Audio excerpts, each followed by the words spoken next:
아멘.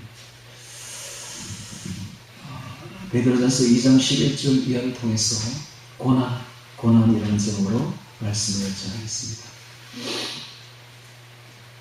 베드로전서가 쓰여진 그 배경에는 로마 시대의 큰 박해가 배경을 하고 있습니다.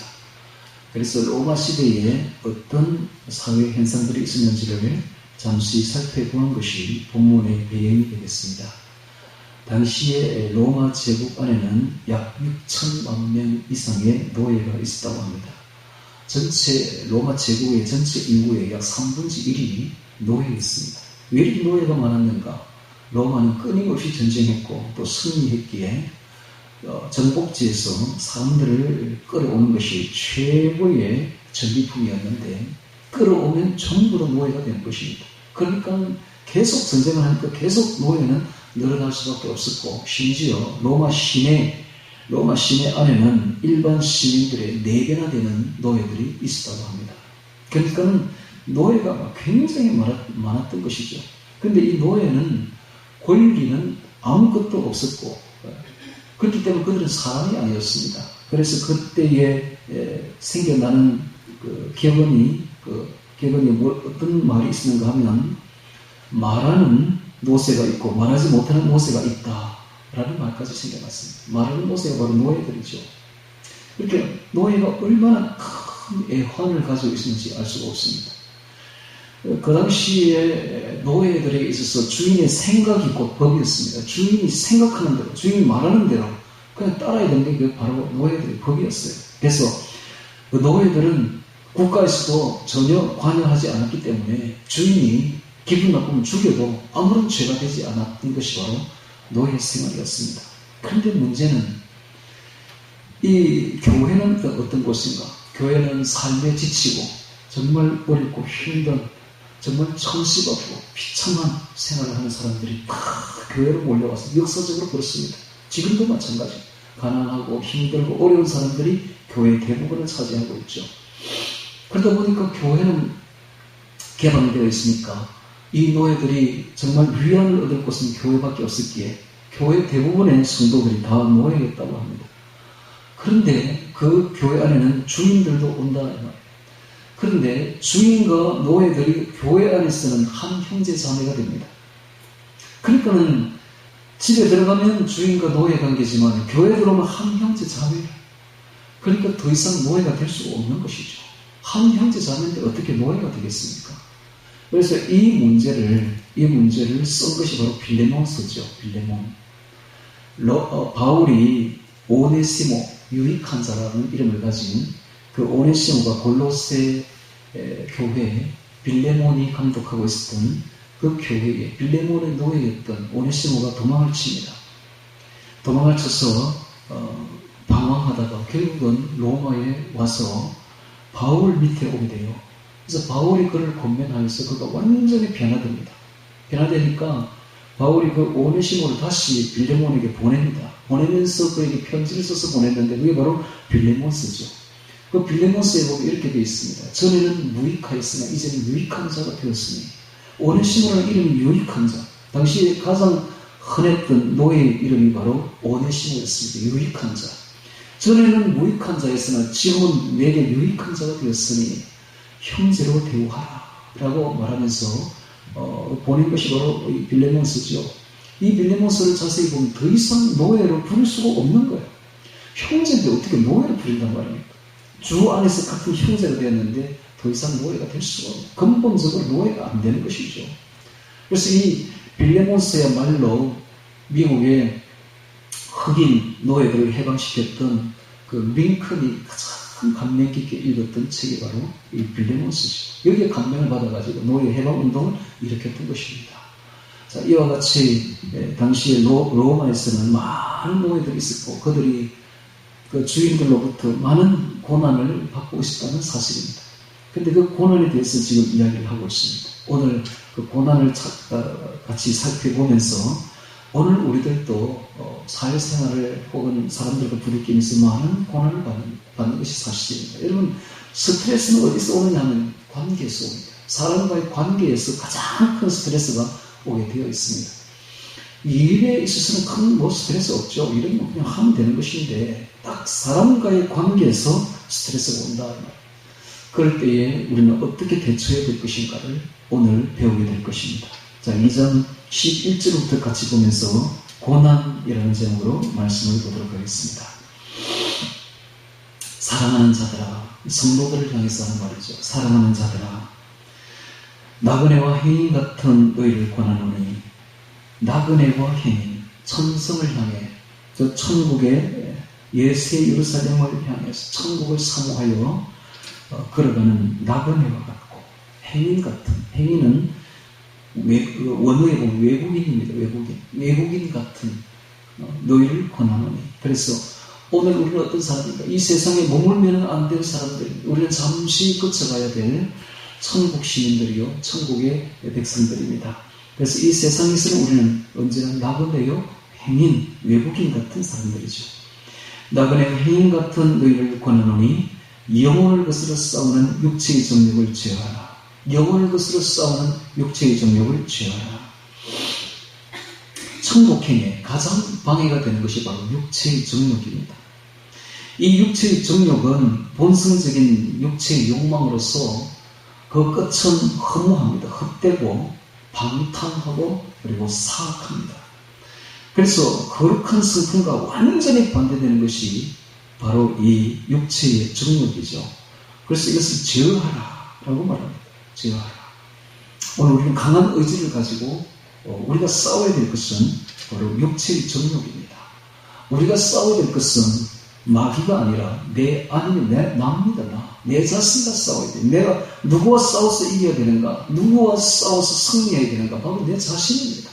내 자신의 욕망과 내 자신의 정욕과 싸워서 이기는 것이 바로 승리입니다. 이것이 바로 이기는 자입니다. 계시록에 보면 이기는 자는 계속 나오는데, 이 이기는 자가 누구냐? 자신과 싸워서 이기는 자, 자신의 욕심과 자신의 정욕과 싸워서 이기는 자. 이거 어떻게 이길 수 있습니까? 강한 의지를 가지고, 강한 의지. 내가 내 영혼을 위해서 내 육신의 정욕을 굴복시키냐. 강한 의지를 가지고 싸워서 이기는 자가 이기는 자다. 이기는 자. 이기라고 하니까 자꾸 남하고 싸워서 이기려고 하는데 그러면 안 됩니다. 남하고 싸우는 게 아니에요.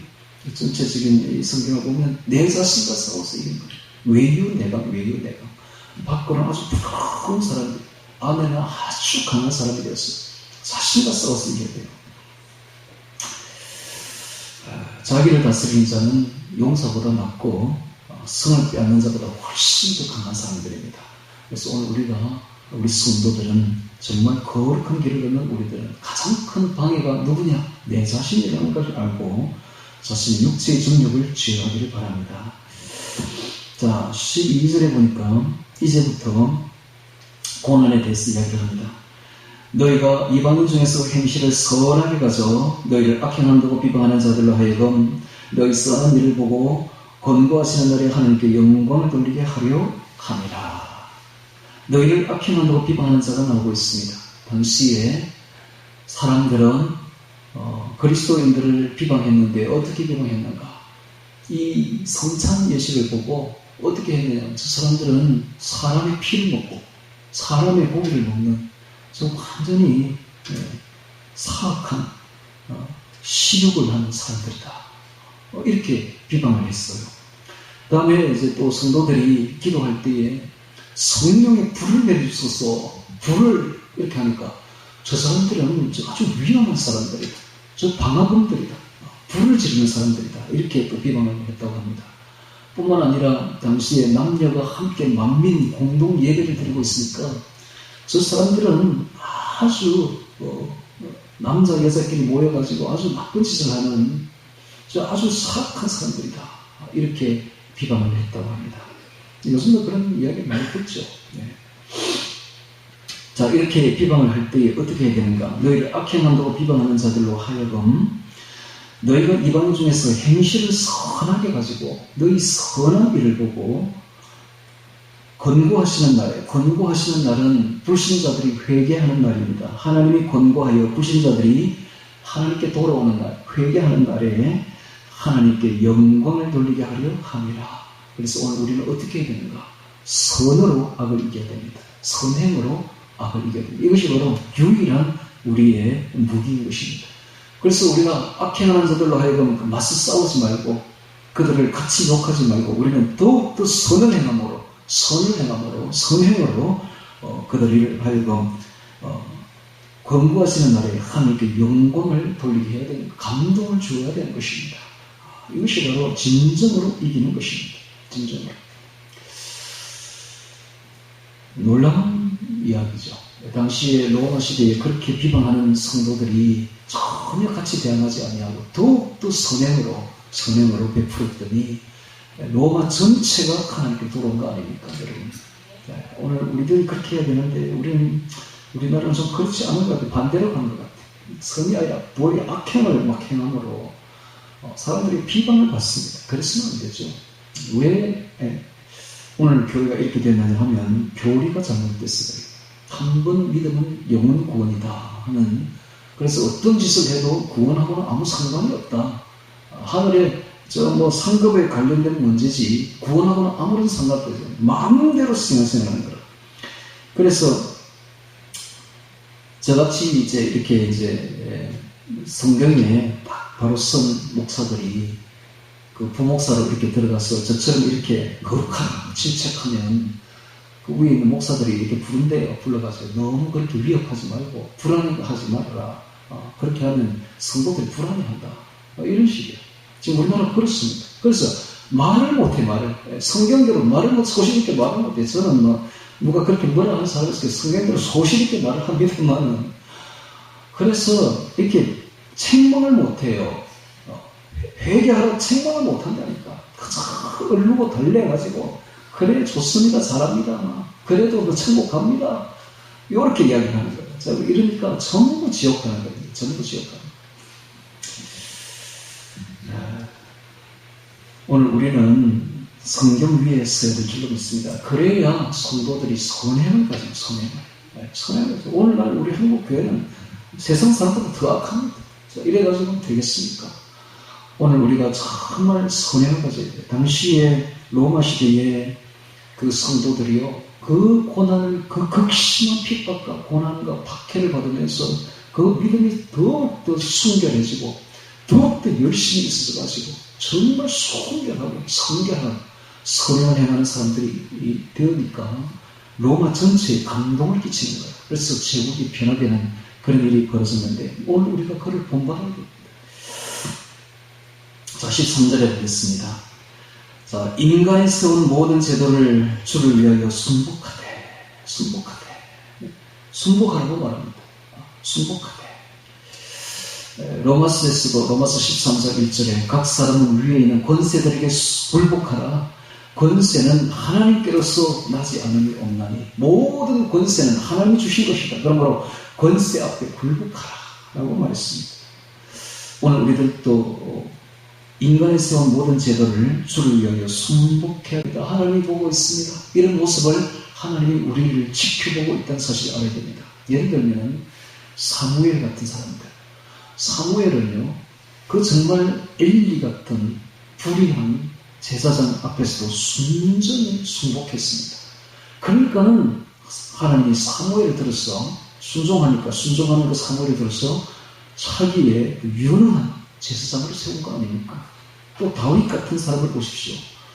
다윗은 지금 폐위된, 하나님이 이미 폐위시켜버린 그 사울 밑에서 자기가 세움받은 왕인데, 자기가 기름 부음 받은 왕이고, 지금 사울은 이미 하나님이 다 버린 왕인데도 불구하고 그 정말 자기를 죽이려고 하는 사울을 끝까지 순종하고 순복합니다. 그런 모습을 보이죠. 그게 하나님이 보고 있다. 하나님이 그런 모습을 보고 있습니다. 그러니까 다윗이 위대한 왕이 된 것입니다. 마찬가지로 오늘 우리들도 아무리 우리 위에 있는 사람들이 불의한다 할지라도 순복해야 됩니다. 왜냐하면 권세는 하나님이 주신 거니까. 그 사람에게 순복하는 것이 아니라 그 사람 위에 있는 권세를 주신 하나님께 순복하는 것이죠. 다윗처럼 다윗이 사울에게 순복한 이유는 딱 하나, 하나님의 기름 부은 자를 내가 죽일 수 없다, 이런 것이죠. 하나님께 순복한 것이죠. 자, 13절에 우리도 그렇게 순복해야 됩니다. 인간이 세운 모든 제도를 주를 위하여 순복하되. 순복한 자만이 지도자가 됩니다. 여러분, 순복하지 않은 자는 절대로 지도자가 될 수가 없습니다. 오직 그 제도에 순복한 자만이 그 단체나 그 모든 그 나라에서 지도자가 될 수가 있는 거예요. 그래서 오늘 우리들도 순복해야 됩니다. 인간에서 모든 제도를 주를 위하여 순복하되 위에 있는 왕이나 혹은 악행하는 자를 징벌하고 선행하는 자를 포장은 포상입니다. 포상하기 위하여 그에 보낸 방백에게 하라. 하나님이 왕을 왜 세우는가? 방백을 왜 세우는가? 이유는 딱 한 가지. 악행하는 자를 징벌하려고 세웁니다. 이것이 바로 하나님이 세우는 관리들입니다. 관리들은 왜 쓰가 있는가? 악행하는 자를 징벌하는 겁니다. 선행하는 자를 포상하는 경우는 별로 없죠. 대부분 다 악행하는 자를 징벌하려고 세웁니다. 그러면 지도자는 어떤 사람들인가? 지도자는 악행하는 자들을 잘 골라내가지고 징벌 잘하는 그 사람이 좋은 지도자입니다. 그 악행하는 지도자는 그 일을 하라고 세운 거예요. 대통령은 뭐 하는 사람들인가? 대통령은 뭐 밖에 나가서 장사하고 뭐 돈을 많이 벌어오고 뭐 많이 수술을 많이 일으키고 이거 하라고 세운 게 아니에요. 대통령이 해야 될 첫 번째 일은 악한 자가 누구냐? 딱 골라내가지고 그들을 징벌하는 거. 이게 바로 대통령이 할 일이다. 예, 대통령은 그 일을 해야 됩니다. 그래서 옛날부터 왕은 누가 되느냐? 장수가 됩니다. 전쟁에서 이긴 장군이 대통령을 까먹어서 가장 적합한 거예요. 왜? 악한 자를 징벌하기 딱딱 맞거든. 오늘날은 이제 칼로가 안 싸우죠. 오늘날 법으로 싸웁니다. 오늘날 대통령으로서 가장 적합한 위치에 있는 사람이 누구냐? 검찰총장입니다. 그냥 우리나라를 하나님 검찰총장을 딱 세워가지고 대통령을 딱 세우는 게 얼마나 좋습니까? 악한 자를 징벌하기 얼마나 좋으냐고. 정말 우리가 지난 5년 동안 그렇게 하나님께 부르짖더니 이제 그 부르짖음이 상달이 됐는지 통쾌하기 이를 데 없습니다. 악한 자를 징벌해 나가는데 통쾌하기 이를 데 없습니다. 매일매일 터지지 않습니까? 정말 하나님이 대통령 잘 세웠다 생각 안 됩니까? 대통령 그래야 돼요. 물 같은 대통령 있으면 나라가 걱정입니다. 선한 사람들이 제대로 살 수가 없어. 이 대통령은, 지도자는 악한 자를 징벌을 잘해야 됩니다. 한 단체도 마찬가지예요.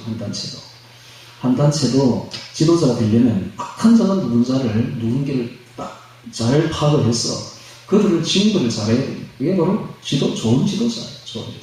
그래야 선한 사람들이 편하게 삽니다.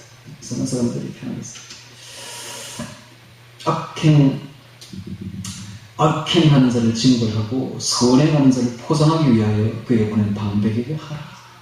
15절에 그 선행으로 어리석은 사람들의 무식한 말을 막으시는 것이라. 아까도 이야기했죠. 그 무식한 말입니다. 성도들이 뭐 식욕을 한다, 살인을 해서 사람을 그 몸을 잡아먹는다 하는 말이나 하늘에서 불을 내려가지고 집을 태우는 방화범들이다 라는 말이나 남녀가 비밀지폐를 가진다라는 말이나 이건 다 참 무식한 말이죠. 그래서 이 무식한 어리석은 사람들 무식한 말을 만드는 것은 오직 하나, 선행밖에 없다는 거예요. 선행을 행하여서 선으로 악을 이기라. 선으로. 오늘 우리 성도들이 해주시는 하나님의 말씀입니다. 사람들이 우리를 비방할 때, 까닭없이 비방할 때에 맞서 싸우지 말고 괜히 욕하지 말고 같이 욕하지 말고 손으로 악을 이기면 때가 되면 다 그들이 감동을 받고 하나님께로 돌아오게 되는 것입니다. 할렐루야. 손으로 악을 이기라. 곧 선행으로 어리석은 사람들의 무식한 말을 막으시는 것이라. 자, 어리석은 사람들은 불신자들입니다. 불신자들의 어리석은 그 무식한 말을, 성도를 악행한다고 비방하는 그 무식한 말을 막으시는 것이라. 자유 하나 그 자유로 악을 가리우는 데 쓰지 말고 오직 하나님의 종과 같이 하라. 자유 하나, 이 말은 죄에서 자유입니다. 죄에서 자유했다고 그 자유로 악을 가리우는 데 쓰지 말고, 즉 악행을 하면서도 나는 이미 죄에서 사함을 받았으니까 괜찮다라고 생각하지 말고, 이 말입니다. 자유 하나 그 자유로 악을 가리우는 데 쓰지 말고, 즉 방종하지 말고, 자유했다고 죄 짓고 막 방종하지 말고, 오직 하나님의 종과 같이 하라. 겸손하게 하나님의 종처럼 노예처럼 그렇게 생활하라 라고 말하고 있습니다. 자, 오늘날 우리 한국교회 주시는 음성이죠. 우리가 아무리 믿음으로 구원을 받고 자유함을 얻다 할지라도 그 자유로 악을 가리울 때 쓰면 안 되죠. 우리는 더욱더 선을 행해야 될 것이며 선행을 그렇습니다. 여러분 선하다고 천국 가는 건 아닙니다. 세상 사람들은 착하면 천국 가는 줄로 말고 있는데 절대로 아니죠. 선하다고 천국 가는 건 절대로 아닙니다만은 예수 믿고 구원받고 난 뒤에는 반드시 선해야 됩니다. 악하면 안 됩니다. 예수 믿고 우리가 구원받았다면 반드시 선해야 됩니다. 선하다고 천국 가는 건 아니지만 구원받은 사람은 반드시 100% 선해야 되는 것입니다. 자유하나 그 자유로 악을 가리는 데 쓰지 말고 오직 하나님의 종과 같이 하라. 77절에 무사람을 공경하며 형제를 사랑하며 하나님을 두려워하며 왕을 공경하라. 좋은 시민이 되라. 좋은 시민, 왕을 공경하라. 좋은 시민이 되라. 하는 것입니다. 오늘 우리는 이중국적자입니다. 이 세상에도 국적을 가지고 있지만 천국에도 국적을 가지고 있습니다. 천국의 국적을 가졌다고 이 세상을 아무렇게나 살면 안 됩니다. 천국의 국적을 가지고 있어 가이사의 뜻은 가이사에게, 하나님 뜻은 하나님께 바치라는 주님의 말씀처럼 이 세상에서도 좋은 모범된 시민이 되어야 되는 것입니다. 즉 하나님을 공경하듯이 왕도 공경하고 또 여기 보이듯이 형제를 사랑하며 무사람을 공경해야 됩니다. 여러분 불신자들을 대해서 저 지옥의 땔감들하고 무시하면 안 됩니다. 무사람들을 공경해야 됩니다. 나보다 나은 사람들인데요. 이 세상에서 가장 무시해도 좋을 사람은 딱 한 사람밖에 없으면 내 자신입니다. 죄인 중에 괴수인 나를 무시하시고 다른 모든 불신자들을 할지라도 공경해야 됩니다. 공경 높여야 됩니다. 가장 낮춰야 될 사람은 내 자신입니다. 무사람을 공경하며 형제를 사랑하며, 형제는 같이 믿음 생활하는 사람들입니다. 믿음 생활하는 사람들을 사랑하며 하나님을 두려워하며 왕을 공경하라. 좋은 시민이 되라. 자, 이제 18절부터 노예들에게 해주시는 말씀입니다. 사환들아. 사환은 당시 가정에 속한 노예들을 사환이라고 말했습니다. 사환들아. 즉 노예들아 그 말이죠. 종들아. 범사에 두려워함으로 주인들에게 순복하되 관용하는 자들에게만 아니라 또한 까다로운 자들에게도 그리하라. 선하고 까다로운 사람들은 별로 없죠. 거의 없습니다. 종들이 볼 때, 노예들이 볼 때에 선하고 관대한 사람들은 거의 없다고요. 전부 다 까다로운 사람들밖에 없어요. 일을 할 때도 그렇죠. 우리 상관들이, 우리 갑이 되는 사람들이 다 까다롭습니다. 허가를 이렇게 내보면, 허가 관청에 이런 데 보면은, 이 선하고 관대한 사람을 찾아보면 그 어렵습니다. 하늘의 별따기입니다. 전부 다 까다로운 거야. 다 까다롭습니다. 그럴지라도 순복해야 되는 것입니다. 이것이 바로 하나님의 명령입니다. 오늘 우리에게 주신 하나님의 명령. 자, 그래서 그 뒤에 보면 부당히 고난을 받아도 하나님을 생각함으로 슬픔을 참으면 이는 아름다우나. 아름답다는 말 속에는 은혜라는 말이 들어있습니다. 즉 부당하게 고난을 받아도 하나님을 생각함으로 슬픔을 참으면 은혜를 받는다. 하나님으로부터 은혜를 받게 된다. 이런 뜻이에요. 하나님 볼 때 참으로 아름답다. 이런 뜻입니다. 고난에는 세 가지가 있는데 첫 번째가 죄가 있어 그 기본. 죄가 있어 매를 맞고 참으면 무슨 칭찬이 있으려 이런 말이 있죠. 죄로 인한 고난이 있으며, 두 번째는 부당하게 받는 고난이 있으며, 세 번째는 선을 행했는데 고난을 받는 경우가 있어요. 여기 세 가지 다 나오죠. 그런데 대부분의 고난은 다 죄 때문에 고난받습니다. 보통 어떻게 고난받는가 하면 죄로 인해서 자기가 잘못해서 고난을 받는 것이죠. 유대인의 속담에는 보면 매도 벌어서 맞고 욕도 벌어서 받는다라는 말이 있습니다. 스스로 스스로 받습니다. 병도 그렇습니다. 병도 대부분 자기가 잘못해서 다 병이 생깁니다. 잘못된 생활, 절제 없는 생활로 인해서 병이 다 오는 것이죠. 자기가 잘못해서 자청해서 병을 얻습니다. 고난도 마찬가지예요. 자기가 잘못해서 매도 버릇서 자기가 버릇을 맞고 욕도 버릇서 받는다는 말처럼 자청해서 다 고난 때 죄 때문에 다 받습니다. 그런데 간혹 가다가 애매히 부당하게 받는 고난이 있어요. 이럴 때는 참아야 됩니다. 이럴 때에 막 입을 열면 안 됩니다. 내가 말이야 하면서 막 입을 열면 안 됩니다. 같이 욕하면 안 돼요. 같이 위협하면 두고 보자 하면서 이렇게 위협하면 안 돼요. 그럴 때는 참으면 복을 받습니다. 이게 축복의 이게 원리입니다. 그래서 고난은 곧 축복입니다. 오늘 제목이 사실은 제가 고난과 축복이라고 받으려고 했는데 저는 제목을 어떻게 하면 짧게 할까를 생각합니다. 여러분 제가 제목 정하는 것은 다른 교회하고 좀 틀리죠. 다른 교회는 아주 길게 합니다. 오늘 제목. 그러면 아무도 못 알아듣는다. 나중에 다 까먹어버린다. 저는 한자로만 할 수 있으면 한자로 딱 이게 줄이려고 노력해요. 그래서 오늘은 고난. 사실은 고난과 축복입니다. 고난 이꼴 축복입니다. 여러분 고난은 바로 축복의 재료가 됩니다. 애매히 고난받을 그때에 하나님이 주시합니다. 우리를. 그때에 참으면 인내하면 축복이 되어버립니다. 은혜가 되어버리는 것입니다. 그래서 아름답다라고 되어 있잖아요. 아름답다. 애매히 부당하게 고난받을 때에 절대로 대항하지 마시고 하나님을 생각함으로, 즉 하나님을 생각한다는 말이 무슨 말입니까? 주님을 생각합니다. 주님이 그렇게 사셨어요. 주님이 그렇게 사셨기 때문에 그 주님을 생각함으로 슬픔을 참으면 이는 참으로 은혜가 될 것이다. 축복이 될 것이다. 아름답다. 라는 것이 아름답다.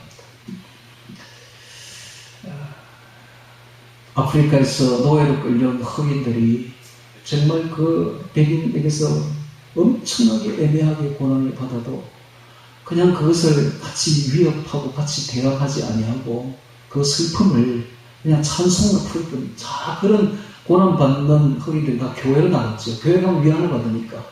교회에서 그냥 이렇게 찬송으로 자기 슬픔을 풀었더니 그것이 바로 흑인 연가가 된 거예요. 오늘 우리가 부른 그런 찬송처럼 바로 흑인 연가가 된 거예요. 그랬더니 좀 있으니까 그들이 다 노예에서 해방될 일이 벌어지지 않았습니까? 이와 같이 애매히 고난을 받아도 우리가 하나님을 생각함으로 슬픔을 참으면 아름답습니다. 죄가에서 매력받고 참으면 무슨 칭찬이 있어요? 첫 번째 고난은 죄 때문에 받는 고난은 아무런 유익이 되지 않습니다. 일단 회개해야 되죠.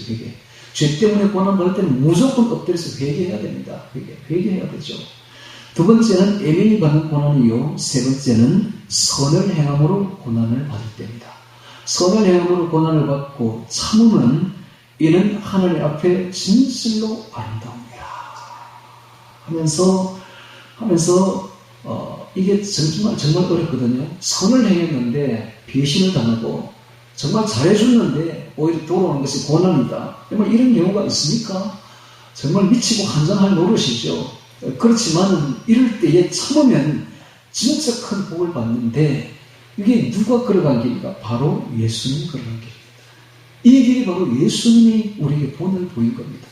여러분 우리가 아무도 가보지 않은 길을 혼자 초유의 처음으로 걷기는 진짜 어렵습니다. 예를 들어서 남극 탐험 이런 것처럼 아무도 가보지 않은 길을 처음으로 걷기는 정말 어려워요. 그러나 누군가 앞서 걸어갔다면 본을 끼쳤다면 그 길을 따라 걷는 건 참 쉽습니다. 마찬가지로 정말 애매히 선을 행함으로 고난을 받았을 때에 정말 참기 어려운데 이런 길을 누군가 걸어간 거예요. 바로 우리 주 예수님이 걸어간 것입니다. 그래서 예수님을 지금 이제 소개하고 있는 거예요. 그 뒤에. 자, 21절에 이를 위하여 너희가 부르심을 입었으니 자, 끝까지 인내하여 궁극적으로 주께 영광 돌리라고 말하고 있습니다. 너희가 부르심을 입었으니 그리스도도 너희를 위하여 고난을 받으사 너희에게 본을 끼쳐 그 자취를 따라오게 하려 하셨느니라. 예수님이 그 길을 걸어갔다는 거예요. 선을 행했는데 오히려 고난을 받는 그 길을 따라갔다는 거예요. 예수님이 어떤 분인가를 소개합니다. 22절에 저는 죄를 범치 아니하시고 그 입에 괴사도 없으시며 예수님은 들을 것만큼도 죄가 없으십니다. 이 세상의 모든 사람들은 다 죄인이지만 오직 한 분 하나님이신 하나님의 본체이신 하나님의 아들이신 그분 예수님만큼은 죄가 없습니다. 그는 죄를 범치 아니하시고 그 입에 괴사도 없으시며 그 입에 괴사도 없으시며 보통 이럴 때에 입에 불평, 불만이 그냥 나오게 되어 있죠. 여러분 선을 행했는데 고난을 받는다. 그 입에 얼마나 험한 말이 나오게 있으면 저주가 나오게 되어 있겠습니까? 그게 정상이죠. 정상. 아니 선을 행했는데 고난을 받는다면은 입에서 험담이 안 나오면 험한 말이 안 나오면 그것이 이상한 사람이죠. 그런데 예수님은 입에 괴사가 없습니다. 선을 행했는데도 고난을 받아서도 전혀 입에 괴사가 없어요. 이거 어디 나오는가? 마태복음 26장을 보면 예수님께서 그렇게 장로들과 제사장들에게 고소를 당하되 찬정하시거늘 빌라도가 가로되 저들이 너에 대해서 그렇게 고소를 한 줄을 듣지 못하느냐? 귀가 없느냐?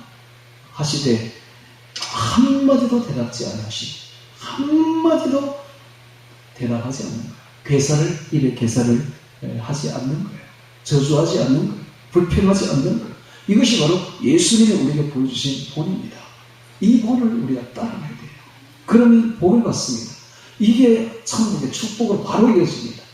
아니 천국 갈 것도 없이 이럴 때에 바로 축복이 내려오는 거예요. 고난 있고는 바로 참으면 인내하면 바로 축복으로 이어집니다. 이게 바로 축복의 보따리입니다.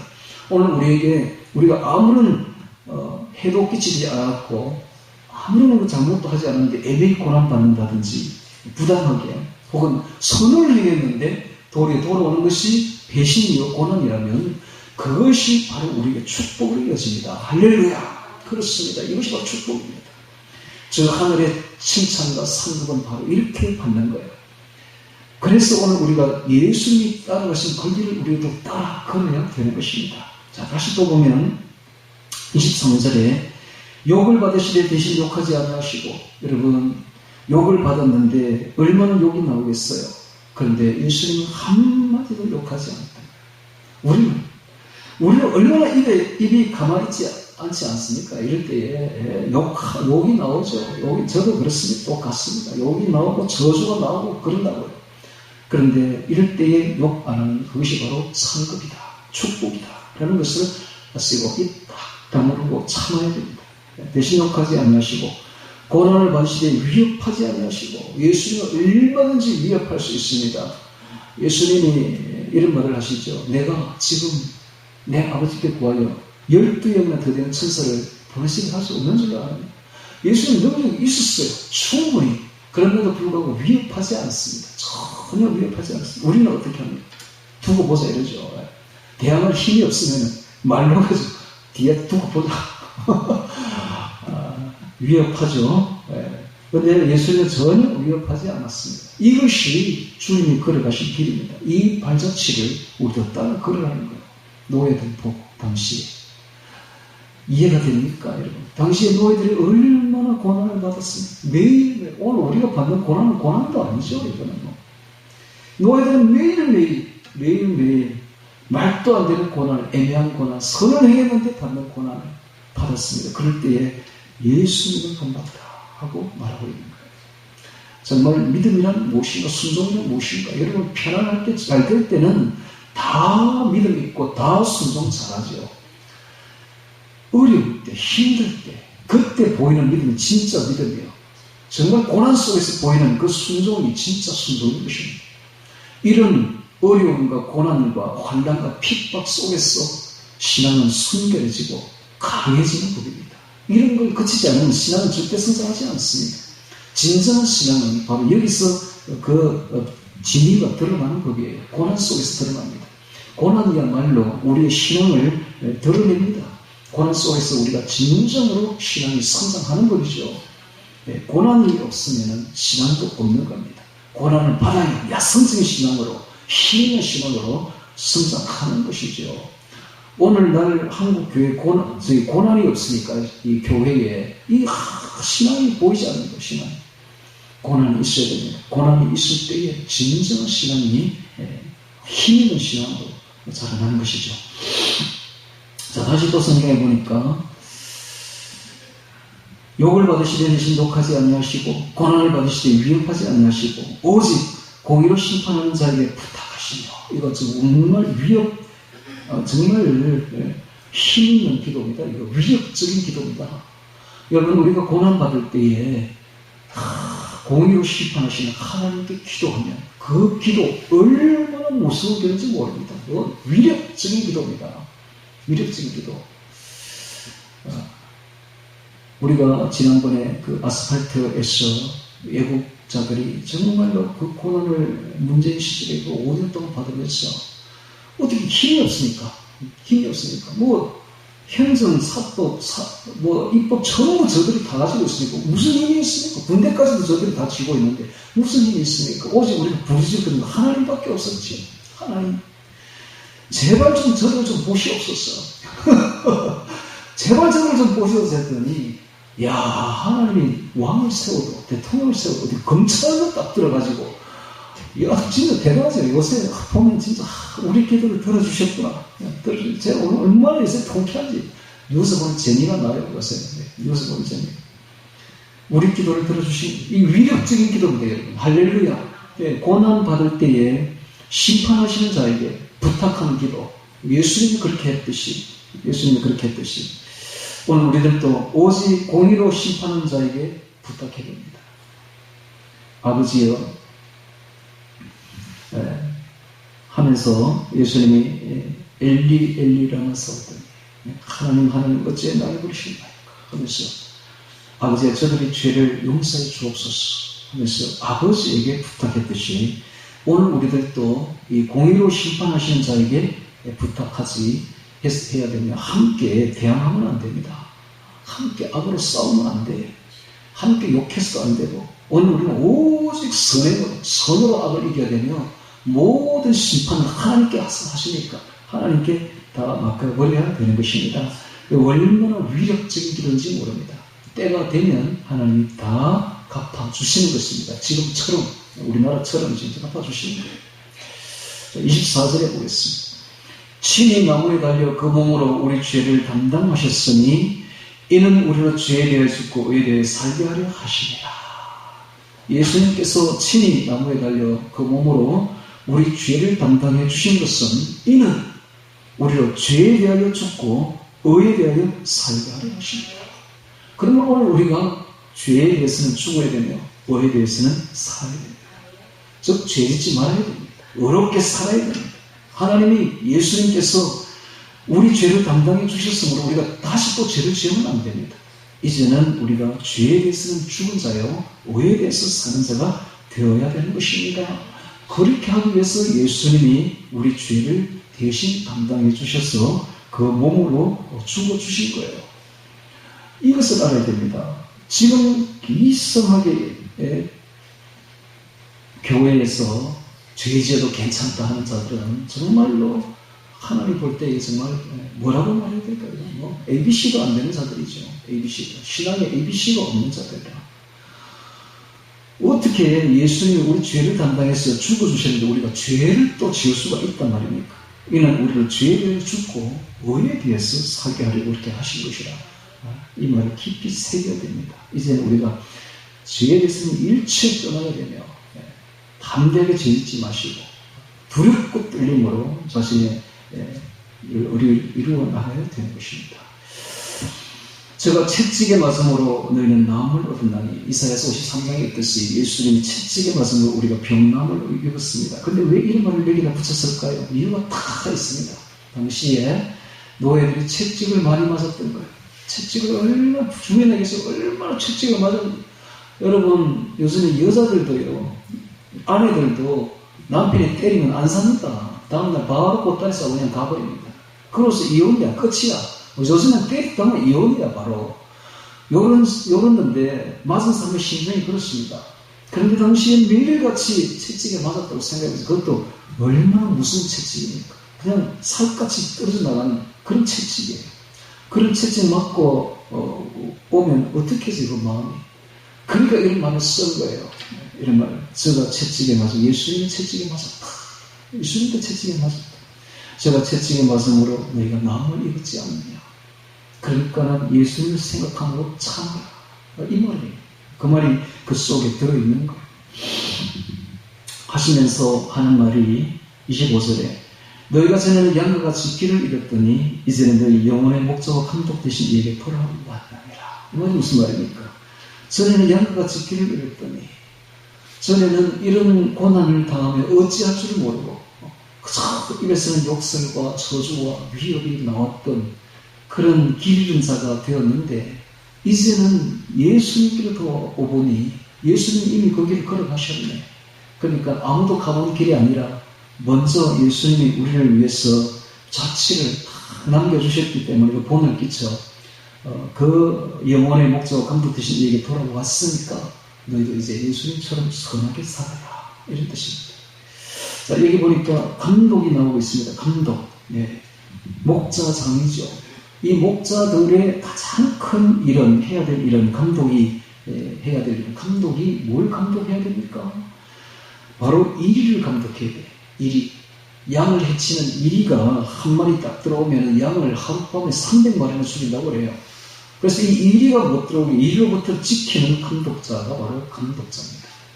오늘날 교회의 목사들을 감독이라고 하죠.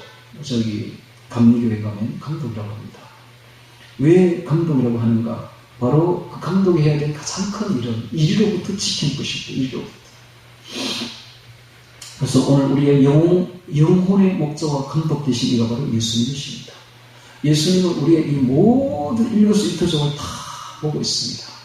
여러분, 애매히 고난 많이 받죠. 또 선을 행했는데도 고난 받을 것입니다. 예수님이 다 보고 있습니다. 그럴 때 더 주의 깊게 주목하고 있다는 사실입니다. 그러므로 그럴 때 우리가 같이 욕하지 마시고 같이 원망하거나 저주하지 마시고 위협하지도 마시고 입을 딱 다무시고 굳게 참으시며 이 길을 걸어가신 예수님을 따라 걷는다면 그것이 바로 천국의 상급으로 이어집니다. 상급. 우리의 축복으로 이어집니다. 그래서 그것을 그런 일이 있거든 이렇게 기도하십시오. 왜 축복 보따리를 또 주십니까? 왜 그런 고난을 얻으면 하나님 왜 축복 보따리를 또 주십니까? 아이고 감사합니다. 감사합니다. 하면서 주님이 걸어가신 길을 따라 걷는 우리 모두가 되기를 주의 이름으로 축원합니다. 다 같이 기도드리겠습니다.